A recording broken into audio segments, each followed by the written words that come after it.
And welcome back to Who Would Win. Today's Who Would Win comes to us from King Ghidorah, who asked the question, who would win in a fight XLR8 from Ben 10 versus Tenya Iida from My Hero Academia? Tenya Iida is the class representative in Class 1A. He's the standard no real uptight, follow by the rule, or go by the rules kind of character who doesn't really have a great sense of humor and is just all about, it is what it is, and we'll do what we can, and without being very flexible. Basically, he's a very stiff individual. That said, he's not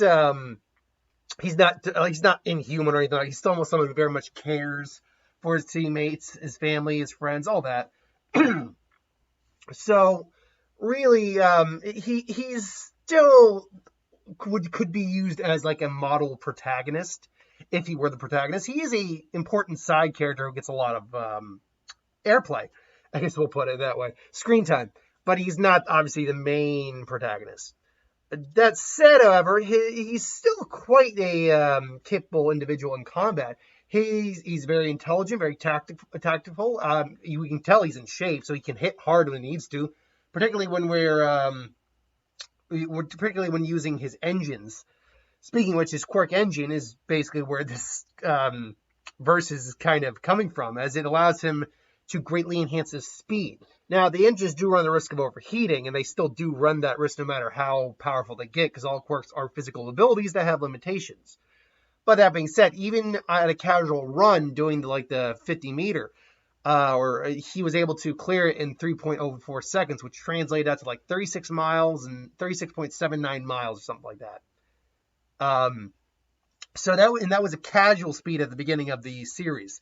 His full speed when he's using his full reciprocal abilities, be it burst, turbo, whatever, has not been documented. But we do know that he is fast enough and has enough velocity and exhaust, not pushback, but exhaust power coming off the exhaust. Let's call it. I'm sure the word will come to me. That he was able to break out of the ice that Mudman had trapped him in after freezing and then refreezing and all that water, and from Todoroki, and he was able to break out of there without too much difficulty. I mean, he was still for a little bit, but then he just started to move and move and move.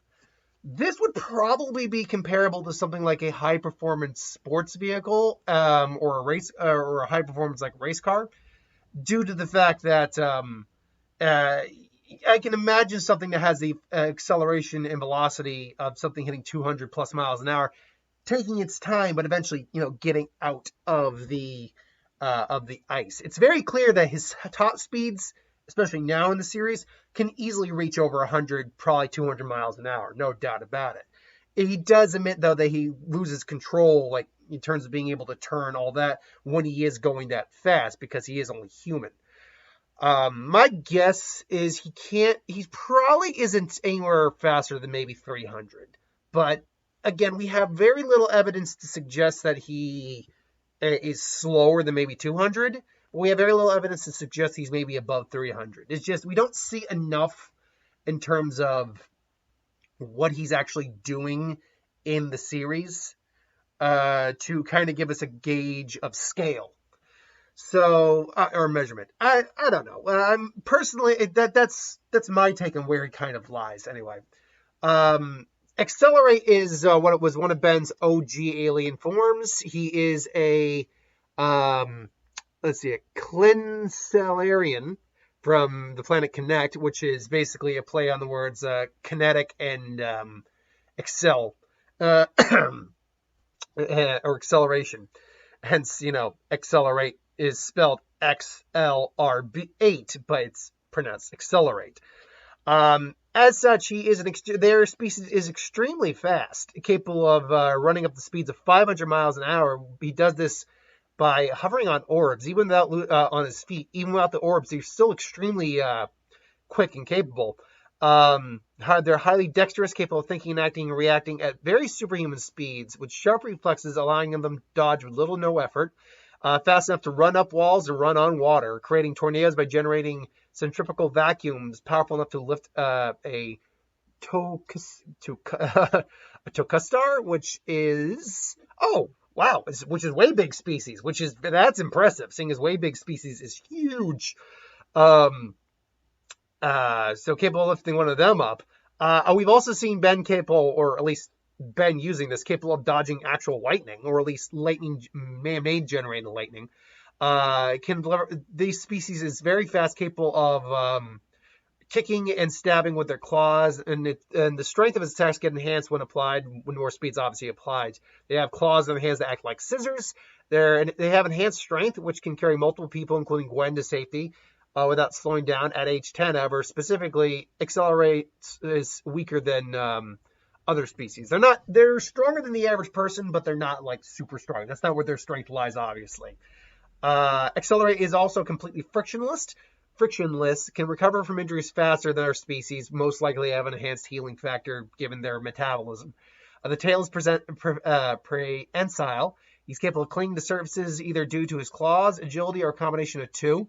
Has the potential to become even faster with age. We see how XLR8 is capable of traveling globally in just a few seconds once he gets to Ben 10,000, basically the future version of Ben. And that seems to add up. Like, with the XLR8 we see in the original Ben 10 is just a 10-year-old version of the species. So imagine what happens when you get a fully matured version of the species. As we see with Ben, he literally traveled the globe, or was able to travel globally in under a few seconds. So this means you're now looking at a species that no longer travels like at minimum 500 miles an hour, but more than likely you're traveling thousands upon thousands upon thousands of miles an hour. He can make opponents dizzy to the point that they fall unconscious, and he was always one of my more preferred aliens whenever Ben transformed in the original. However, that being said, it does have every species has its weakness.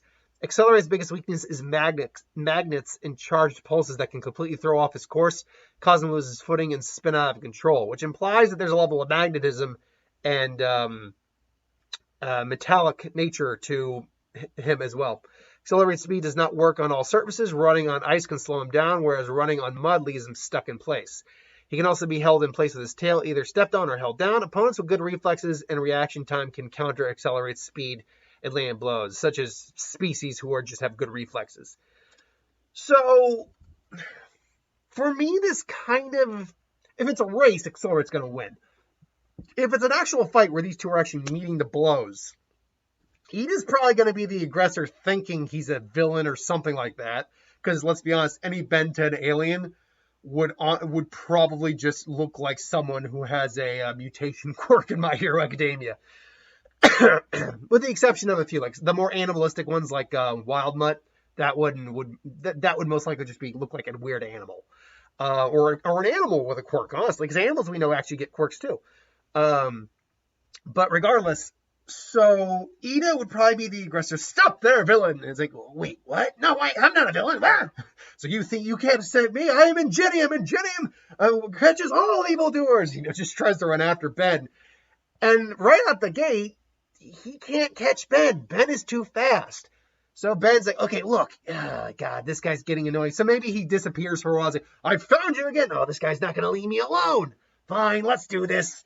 And so it really becomes the point that, it really comes the issue that Iida is unable to match this character's speed in any fashion. This character is capable of attacking faster, literally just physically attacking faster, has much better momentum and control over his speed than Iida does, because Iida can only really move in a straight line. Yeah, he can turn his legs to maybe turn mid-combat, but he's only human. He's still limited by the physicality of a human, and as stated, he doesn't turn very well.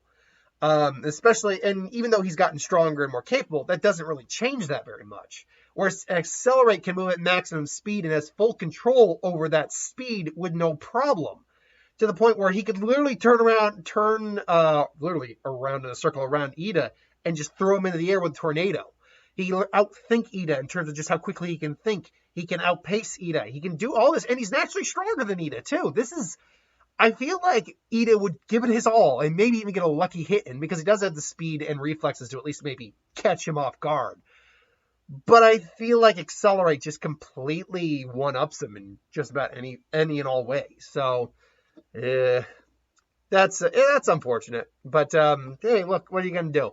My money's on XLR8. But do you think Iida could legitimately win? I am curious. Let me know in the comments below. But thanks for watching. Hope you enjoyed, and I'll see you folks for the next one.